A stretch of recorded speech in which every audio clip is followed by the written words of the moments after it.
सृष्टि के आरंभ से ही जब जब धरती पर अधर्म बढ़ता है, तब तब भगवान किसी न किसी रूप में अपने भक्तों और धर्म की रक्षा के लिए अवतरित होते हैं। राम के अवतार से पहले भी ऐसी ही एक दिव्य योजना बनी, जिसमें कई महान शक्तियों को पृथ्वी पर जन्म लेना था। इन्हीं दिव्य शक्तियों में सबसे अद्भुत, बलशाली और भक्तिपूर्ण रूप में प्रकट हुए हनुमान, जिनका जन्म अपने आप में एक अलौकिक और प्रेरणादायक कथा है। प्राचीन काल में स्वर्गलोक में एक अत्यंत सुंदर अप्सरा थीं, जिनका नाम अंजना था। वे नृत्य और सौंदर्य में अद्वितीय थीं, लेकिन एक दिन उनकी चंचलता उनके लिए भारी पड़ गई। उन्होंने एक तपस्वी ऋषि का उपहास कर दिया, जिससे क्रोधित होकर ऋषि ने उन्हें श्राप दिया कि वे पृथ्वी पर वानरी के रूप में जन्म लेंगी। अपनी भूल का एहसास होते ही अंजना ने क्षमा मांगी।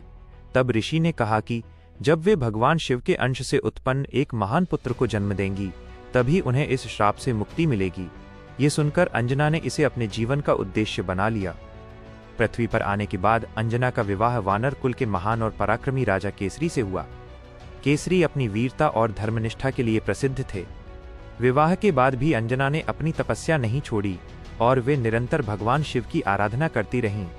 उनकी कठोर तपस्या, अटूट विश्वास और समर्पण ने अंततः भगवान शिव को प्रसन्न कर दिया।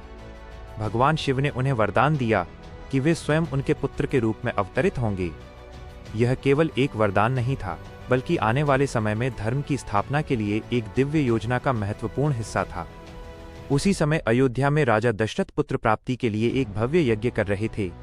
यज्ञ के पूर्ण होने पर उन्हें एक दिव्य खीर प्राप्त हुई, जिसे उन्होंने अपनी रानियों कौशल्या, कैकेयी और सुमित्रा में बांट दिया। यह खीर अत्यंत पवित्र और चमत्कारी थी, जिससे भगवान राम और उनके भाइयों का जन्म होना था। किंतु नियति को कुछ और ही स्वीकार था। कथा के अनुसार उस खीर का एक अंश एक पक्षी द्वारा उड़ाकर ले जाया गया और वो आकाश में उड़ते हुए अंजना के पास जा पहुंचा। इस पूरी घटना में पवन देव का विशेष योगदान था, जिन्होंने उस दिव्य खीर को अंजना के हाथों तक पहुंचाया। अंजना ने उस खीर को भगवान का प्रसाद समझकर ग्रहण किया। उसी क्षण उनके भीतर एक दिव्य शक्ति का संचार हुआ। समय आने पर उन्होंने एक अद्भुत बालक को जन्म दिया। वह बालक अत्यंत तेजस्वी, बलशाली और दिव्य आभा से युक्त था। उसके जन्म के समय चारों ओर प्रकाश फैल गया। देवताओं ने आकाश से पुष्प वर्षा की और वातावरण में मंगल ध्वनियां गूंज उठीं।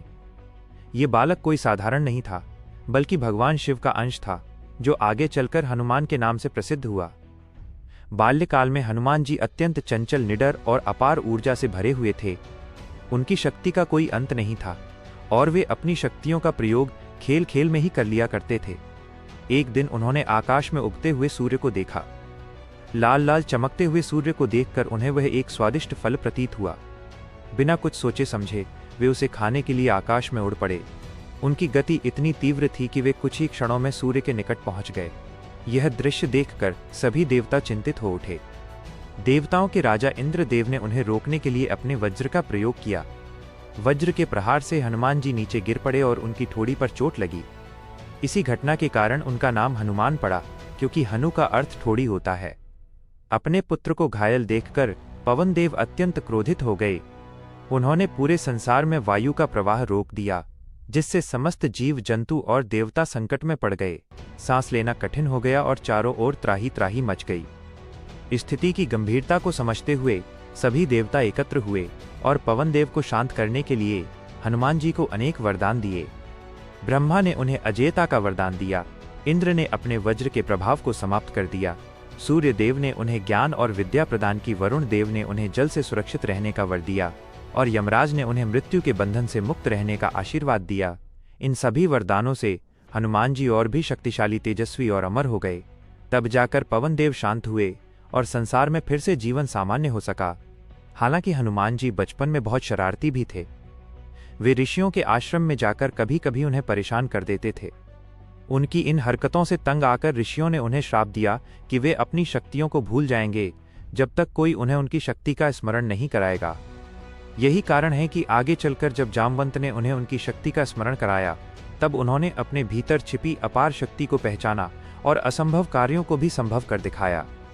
इस प्रकार हनुमान जी का जन्म केवल एक साधारण घटना नहीं, बल्कि देवताओं की एक सुविचारित योजना का हिस्सा था।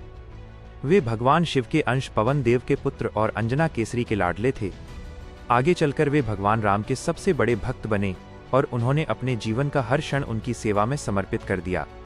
हनुमान जी की ये कथा हमें सिखाती है कि सच्ची शक्ति केवल बल में नहीं बल्कि भक्ति, विनम्रता और सेवा में निहित होती है। उनकी जन्म कथा आज भी हमें प्रेरित करती है कि हम अपने जीवन में धर्म, साहस और निस्वार्थ भाव को अपनाएं और संकट के समय कभी विचलित न हों। हनुमान जी का व्यक्तित्व हमें ये सिखाता है कि महान शक्तियां केवल अहंकार के लिए नहीं बल्कि दूसरों के कल्याण और प्रभु की सेवा के लिए होती हैं। यही कारण है कि आज भी संकट के समय हर भक्त के मुख से केवल एक ही नाम निकलता है, जय हनुमान।